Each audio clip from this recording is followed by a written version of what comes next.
searching and sorrow in Surfside. Our teams worked tirelessly as ever to make progress on the collapsed site. The death toll rising. And the number of confirmed deaths is now 90. Miami-Dade Mayor Daniella Levine Cava delivering tough news and leading the effort. And our hearts and minds are always with those we've lost. Showing support for families. Pray for all the people who are missing. And first responders. I feel like I'm physically digging, but I'm also emotionally digging for more strength to continue. The mayor joins us live.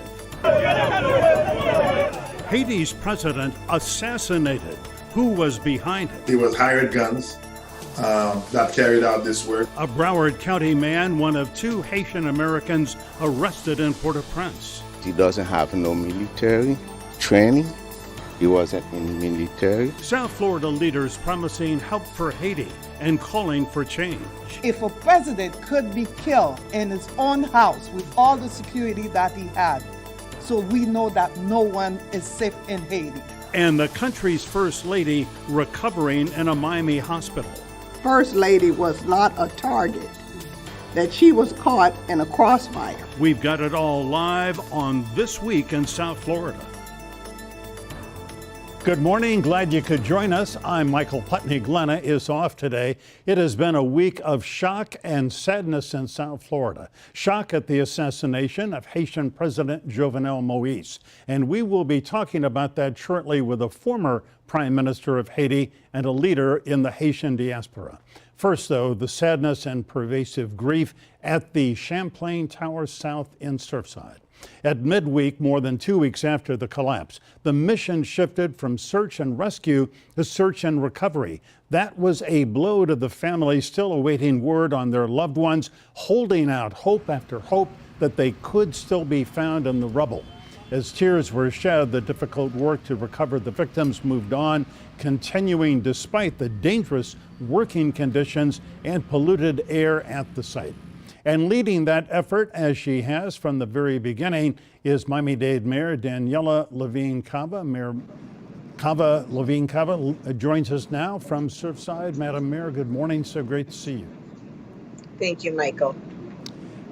Give us the update you did earlier this morning. We've reported on it, but 90 victims have now been recovered. Is that right?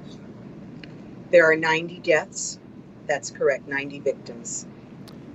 And how many are unaccounted for at this point? We have 31 unaccounted for, and that number is not final. We are continuing to make sure that we have known victims, and so 31, but it could change. Yeah.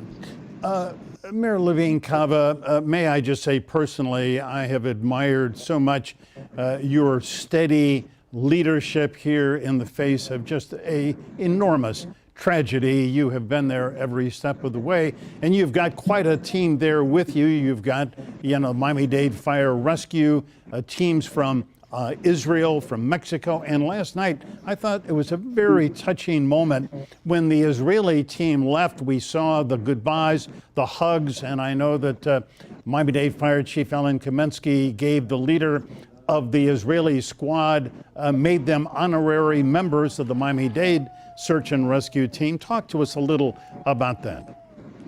Yes, Michael, not just honorary members, but honorary commanders. So he gave both the commander and the colonel those stripes, if you will. And I know that's unprecedented, but well deserved. I was contacted by the consul of Israel and offered the assistance of the IDF. Of course, I did not hesitate.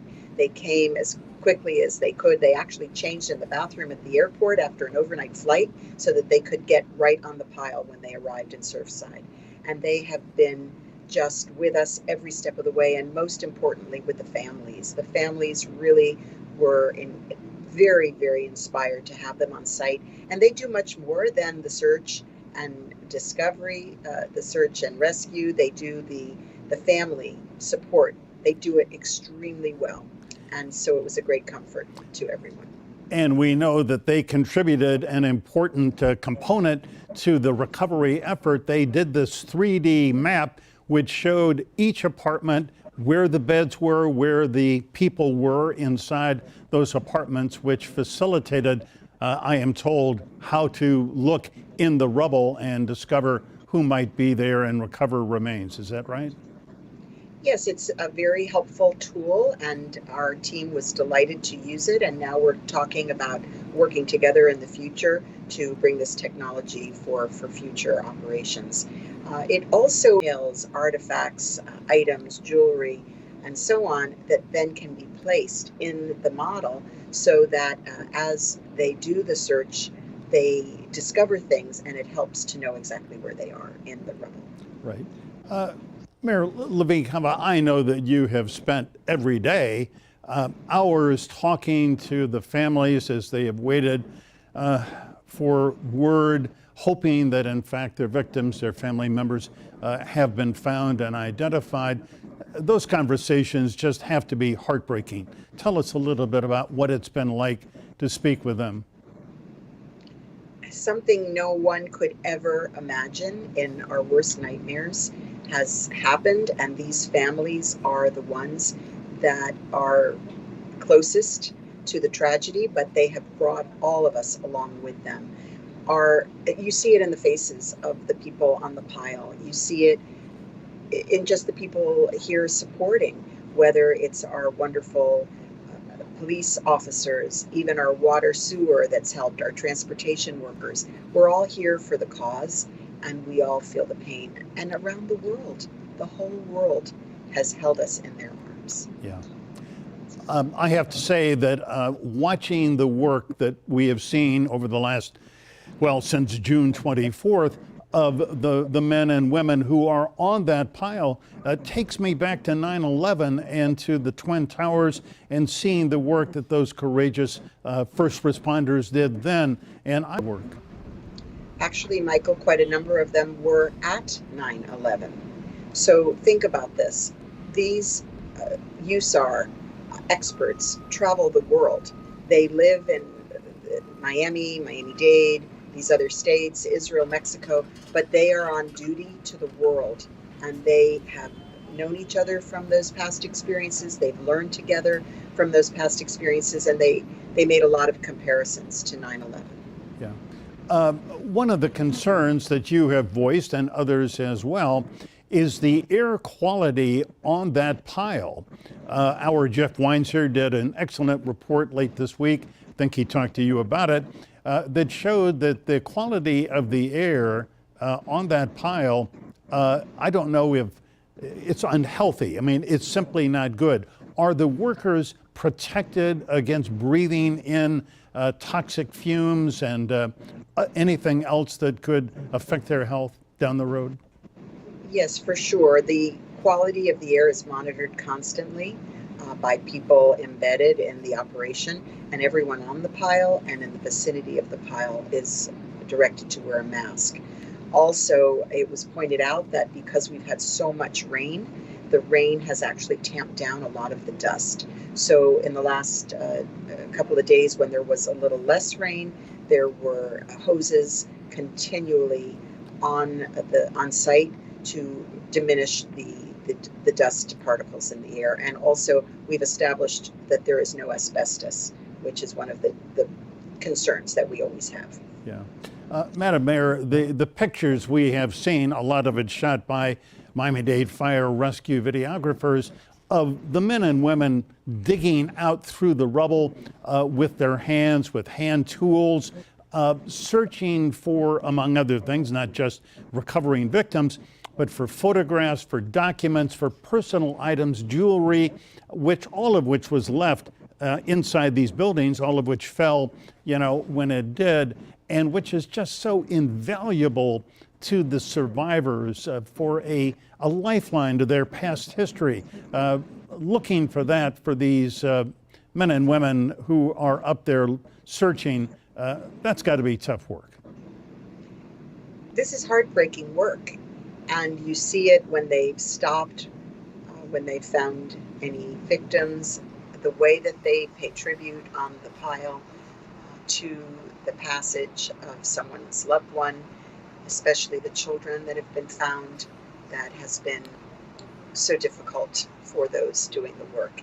For the belongings, they are carefully set aside, exactly their location documented.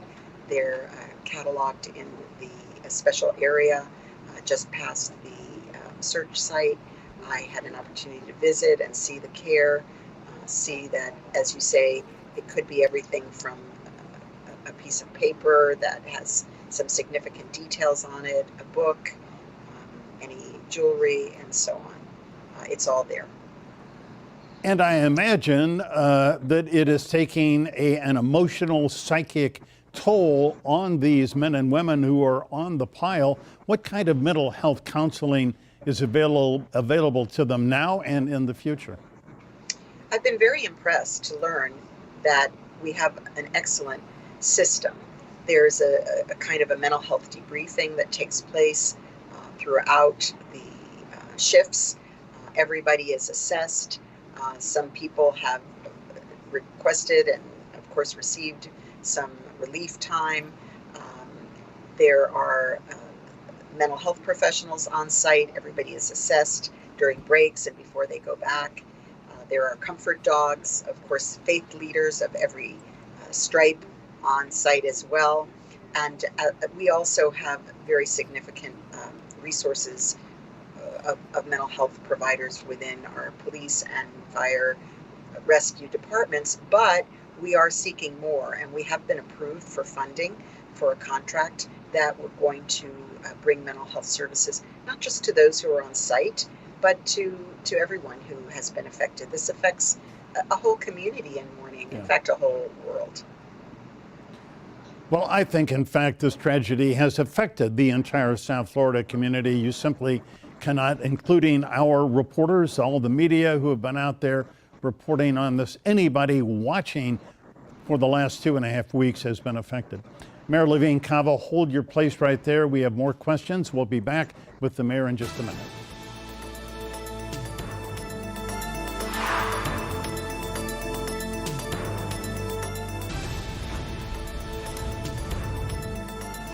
On this Sunday morning, we are talking with Miami-Dade Mayor Daniella Levine Cava. Mayor, we know, of course, you are not a structural engineer. The city, the town of Surfside, has hired one of the world's great experts, Alan Kilsheimer, to try to determine why this tower came down.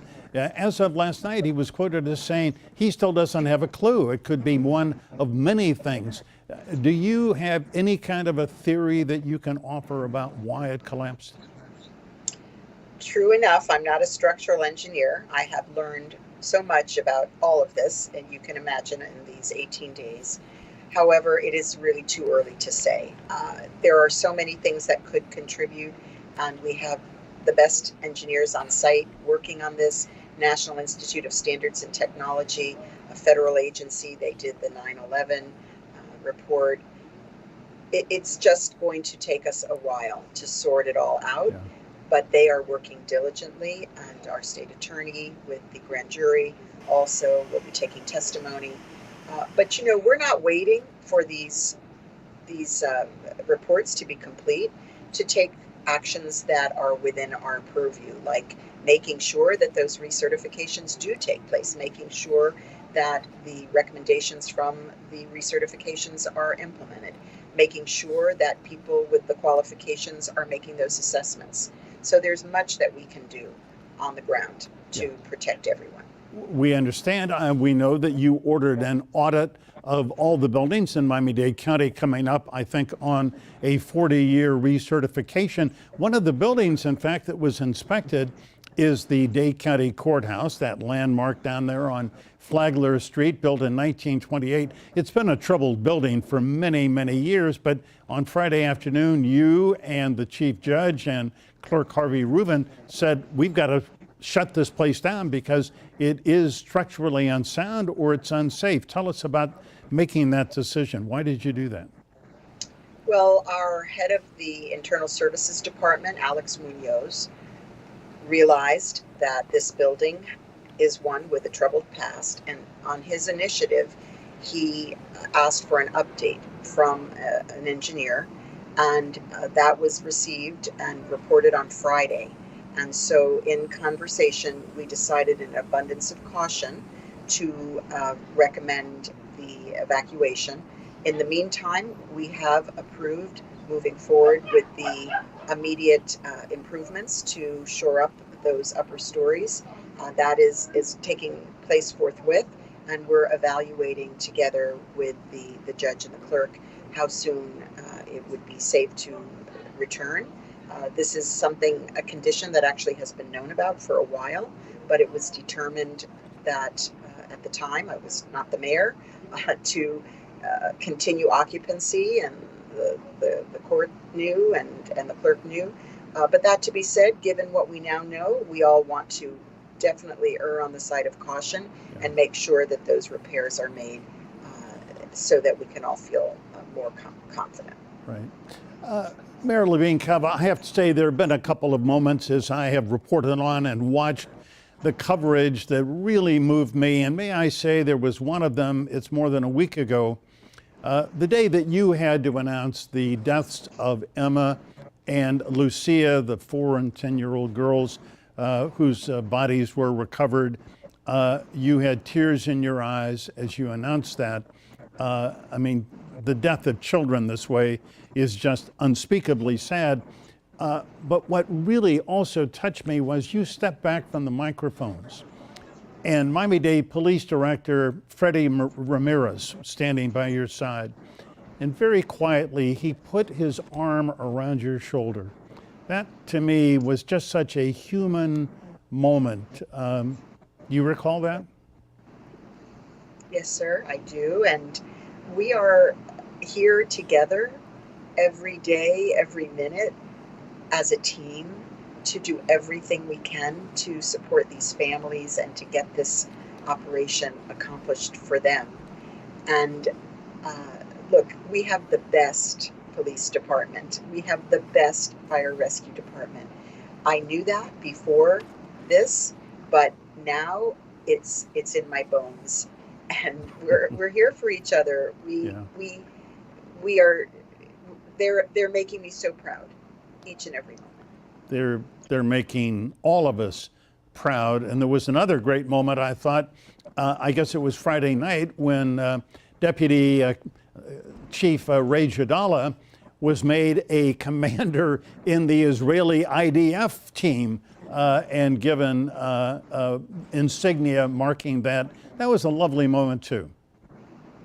So, Assistant Chief Jadala and Maggie, who has been his translator all along, have endeared themselves. So we were talking, not only did the families come to adore and trust them, but that confidence that they were able to bring about the entire operation has meant that it's a whole government response that has made the world see what government can do when it needs to step up.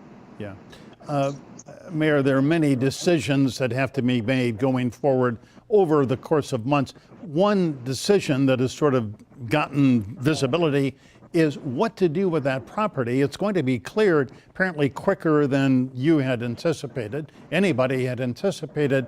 And there are some people who lived in that building who were saying, we can't have another condo built on this property.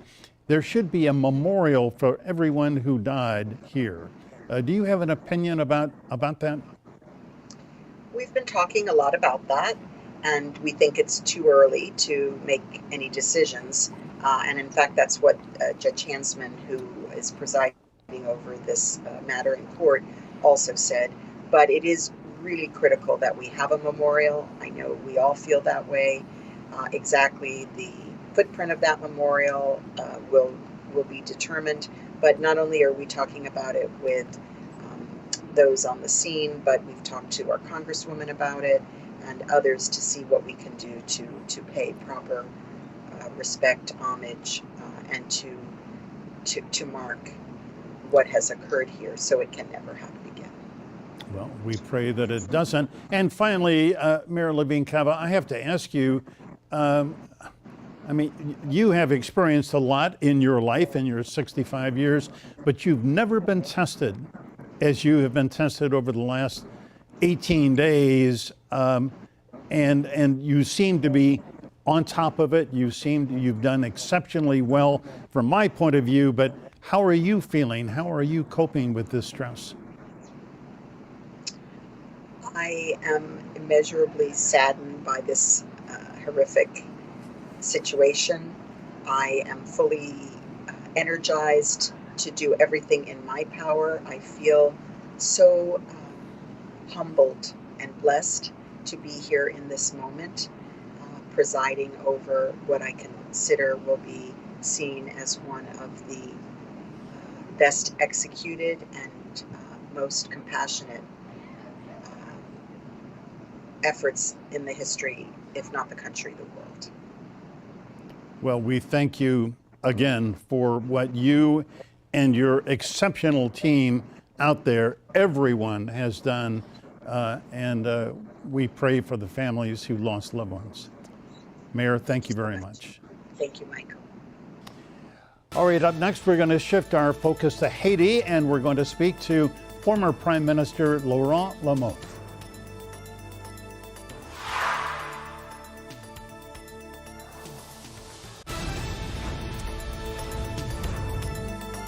About 10 years ago, Haiti had a devastating earthquake and has struggled to recover. This week, they had a political earthquake. No one knows how or when they're going to recover. President Jovenel Moïse was gunned down at his home outside Port-au-Prince Wednesday morning, shot to death by a group of mercenaries, most of them apparently from Colombia. Who paid them and the motive for this brutal murder are still unclear, but there are some ties to South Florida. The immediate question is, how does the Haitian government continue to function?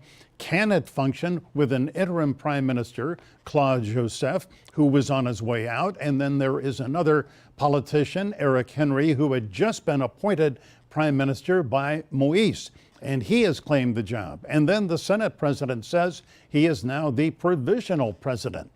Haiti has more than 11 million citizens, and they are looking to see what happens. They are hoping their government can hang on, move on, and resolve these differences and hold the country together. We want to talk about it all with former Haitian Prime Minister Laurent Lamothe. Mr. Lamothe served as Prime Minister from 2012 2014, born in Haiti, earned degrees in Miami from Barry University and St. Thomas. He joins us live from Miami. Mr. Lamothe, good morning and great to see you. Good morning, Michael. Great to see you. Oui, c'est un bonjour. Mr. Lamothe, tell us here, given this complex situation, who is in charge in Haiti? Well, today we have, according to the Constitution, Article 149, the Council of Ministers is in charge, presided by the Prime Minister, Claude Joseph. There is a high-level delegation that's going to Haiti today that will meet with the different stakeholders and try to, resolve the differences, and hopefully we'll have a positive outcome for our country. But what's important, certainly now, is the brutal assassination of our president. And I've been, speaking to, having many interviews, talking to the world about the necessity now to focus on the mastermind.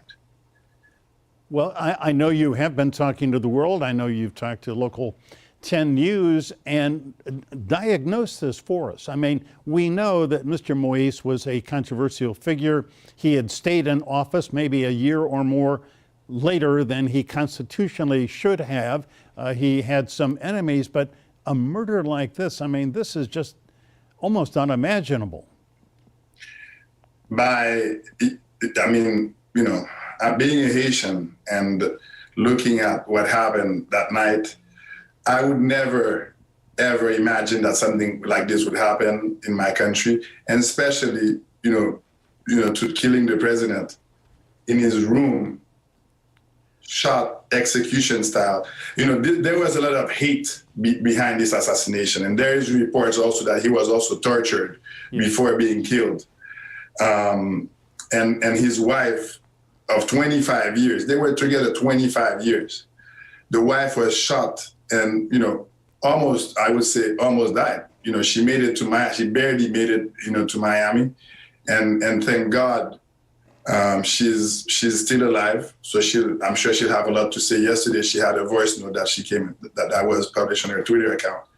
So she'll have a lot to say about this assassination. But many details are starting to come out from this assassination. One of them is, of course, the mercenaries. The mercenaries came from Colombia. Reports have them come, about 26 of them, with 2 Haitian Americans, and that tied back to South Florida because apparently they were living here and had worked here. So there is strong ties here to South Florida. And but the most important information that came out, there was a report from the AP and the Miami Herald that tied it to basically the contracting company is called CTU Security LLC from the Miami Herald article. So they have it. The owner as a certain Antonio Indriago, who allegedly contracted the 4 firms in Colombia to carry out the hit on the president. Yeah. So the masterminds. Laurent, if I may interrupt, Local 10 News has been trying to reach Mr. Intriago, who is the head of CTU. We have been unsuccessful so far. We don't know what role he may have played or may not have played, and we don't want to sort of besmirch his reputation, but I did see the Miami Herald report. I know they say CTU was reportedly the contractor that provided these Colombians. So I just want to make that clear. No, and that's why I also cite the Associated Press report and the Miami Herald article as the source for this information. I mean, this is public, it's on the public record. Yeah, let me ask you, I think the big question, we know that on Friday, or maybe even Thursday night, that the acting Prime Minister, Claude Joseph, sent word to Washington that he wants U.S. troops to come in, provide the security to guard Haiti's valuable infrastructure, the airport, the ports, gasoline reserves, and so on. And Washington doesn't seem eager to do this. I mean, they are sending in today some FBI officials, people from Homeland Security. Do you think, in fact, U.S. troops should go into Haiti? Well, the first thing I think, Haiti right now is emotionally very hurt and is crying. The Haitian people have come out, very strongly, as you saw on news clippings, assisting the police to arrest some of those mercenaries. So the first answer really for the Haitian people right now, today is they want to know who are the masterminds, who killed the president. This is probably on everyone's mind right now. And until that's said, this is their primary concern right now. So in terms of, sending U.S. troops and sending security forces, the Prime Minister, said that he requested for those forces, and apparently the U.S., doesn't feel that, that they want to do that right now at this point.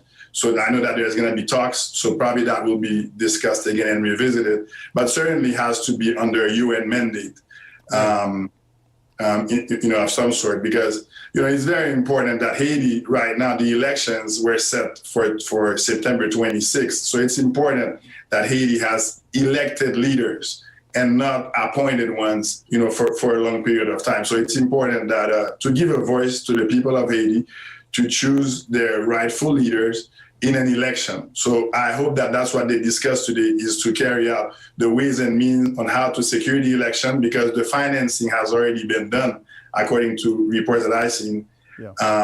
So the financing for the election, the government already put the money, over $30 million to pay for the upcoming election. So the financing is done.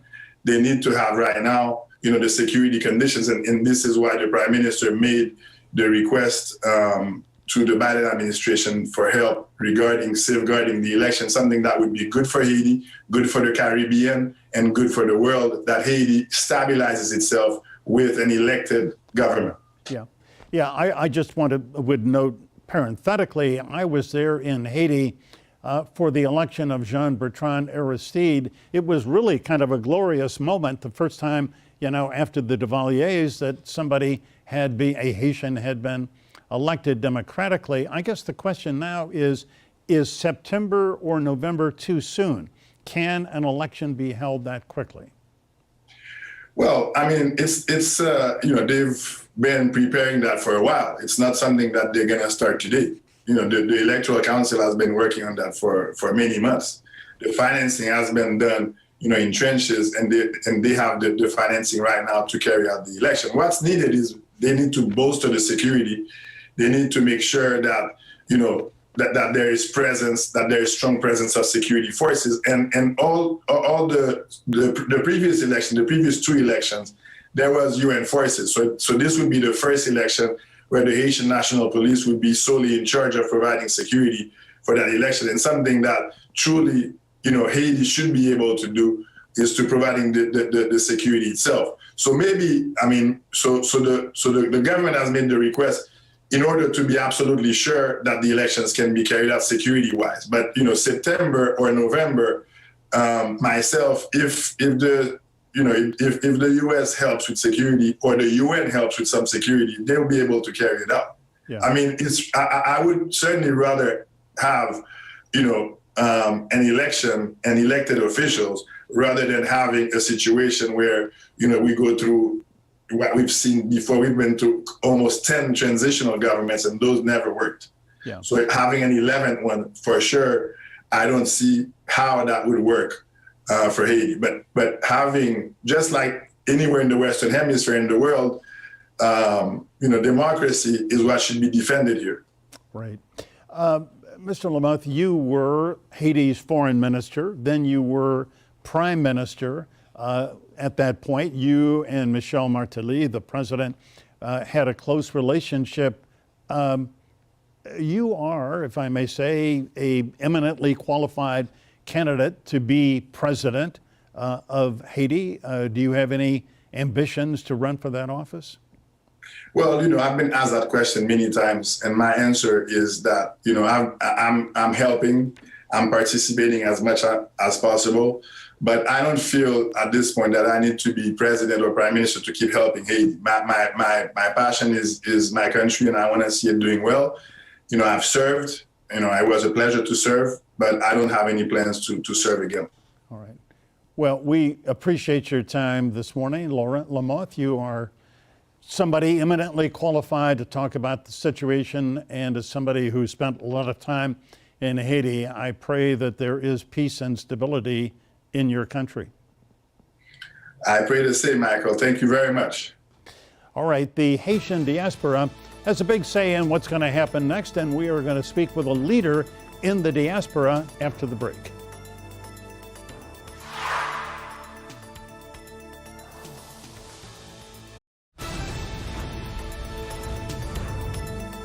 As you certainly know, South Florida is home to a large Haitian population. The Census Bureau says about 300,000 people, but I think that figure probably is low. These Haitian Americans have built lives and careers across the full spectrum of South Florida's economic, academic, and political landscape, and they are watching what is happening in Haiti now with special interest. Many still have family on the island. The diaspora has a big say in what happens next, and they will have a voice here. Today, we wanted to bring you one of the leading voices in the diaspora, and I immediately thought of an old friend, Leoine Hermantin. She has spent more than 20 years in community development. She's a respected voice among Haitian Americans, recently returned to the Haitian Neighborhood Center, Saint-La. Leoine, great to see you. Good morning. Good morning, Michael. So great to see you. All right, Leoine, first, let me sort of get you on the record to these brutal events that have happened in Haiti with the assassination of the president and what is going on now. Well, it was certainly a day of consternation for all of us. All of us were awakened. We all remember where we were and what we were doing on Wednesday, in shock at the news of the president's assassination. At this point, we're still concerned. We're trying to see what's going to happen. We are definitely communicating to our friends and allies in Haiti to understand what the situation is. We know that somewhat a little contrary to what the Prime Minister said, that the folks in Haiti are very concerned about violence. There's this incredible climate of gang violence Yes. that has terrorized neighborhoods, entire neighborhoods, displaced thousands of people. And so, people are now home, they're hiding in their homes, they're afraid to go out. Some of them don't even have the means to go stock up on food. There's this fear that violence will erupt on the streets. And so this is what's really in the minds of and hearts of people in Haiti. We're even reluctant to send money simply because the streets are not safe. Right. So right now, as the diaspora, whether we supported the president or not, we are honoring his life. We understand that, this is, it feels surreal that we have to talk about the assassination of a president at the hands of mercenaries. Truly shocking. But No, we are also looking at solutions. We know that we don't want intervention. Many of us do not want another, we're not very happy about the invitation of the Prime Minister to send American troops. History has definitely told us what happens. We know what happens when American troops come into or foreign troops, whether it's the UN. We have a history, and it has not disproved its negative impact on our society. Yeah. And Leoine, can I just jump in for a second to point out, I'm no historian of Haitian history. I know it pretty well, but most Americans might not know that when a Haitian president was killed in 1914, U.S. Marines were there from 1915 to 1934. Yes. So the U.S. involvement militarily with Haiti is kind of fraught with a history, not always a proud history. Right. And it must be noted also that the U.S. did not recognize Haiti's independence in 1804, and that it came only in 1863, I believe. So it was also, we were not recognized when we became the first Black nation in the Western Hemisphere. But, clearly in 1915, the United States sent Southern Marines to a Black country. And so you can imagine what happened when those two, during that interaction. It happened again when President Aristide returned to Haiti. Right. And, with the UN forces in Haiti, we had these to Haiti. They brought cholera to Haiti. They've brought rape of children to Haiti. They perpetrated, they didn't bring it, but they absolutely perpetrated with sort of institutional lack of oversight. So we have a history. We don't want an occupation.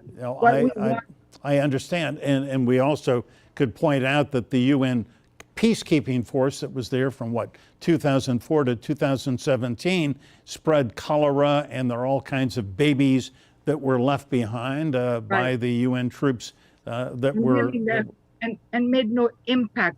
They were peacekeeping. They were a peacekeeping force.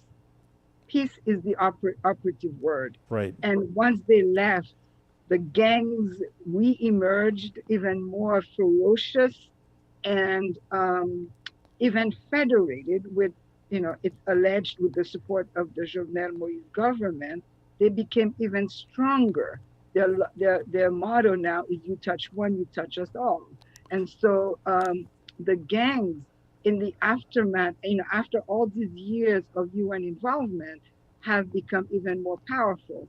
And it must also be noted that while we're asking for the United States to come into, to bring troops, the US presence and the power of the US ambassador has never abated.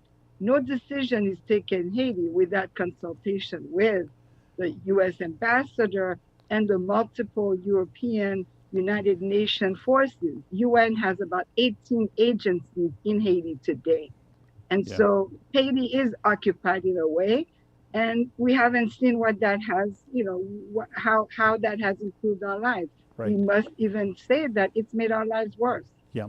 Leoine, let me simply point out also that in May, the Biden administration granted TPS to Haitians in Florida, in this country, for another 18 months. So at least that's not something on the table right now. Another question I want to ask you is that President Moise was considering allowing the diaspora, the Haitian diaspora, to vote in the upcoming election. Should the diaspora be allowed to vote in those elections?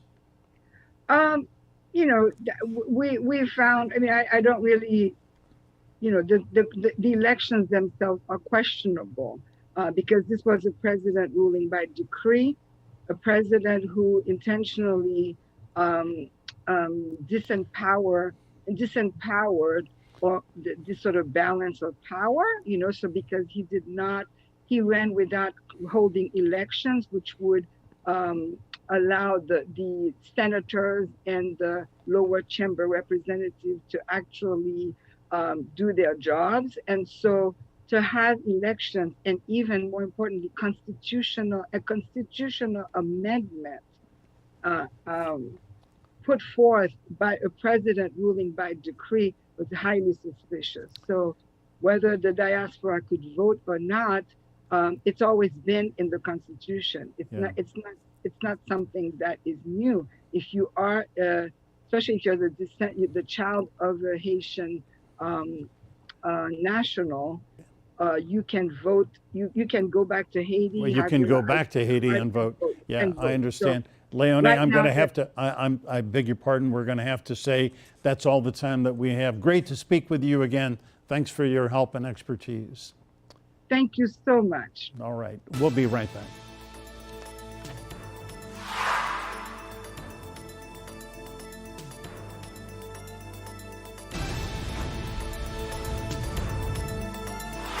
Thank you so much for spending part of your Sunday here with us. We are online 24/7 at local10.com. And remember, as always, stay informed, get involved. Have a great Sunday.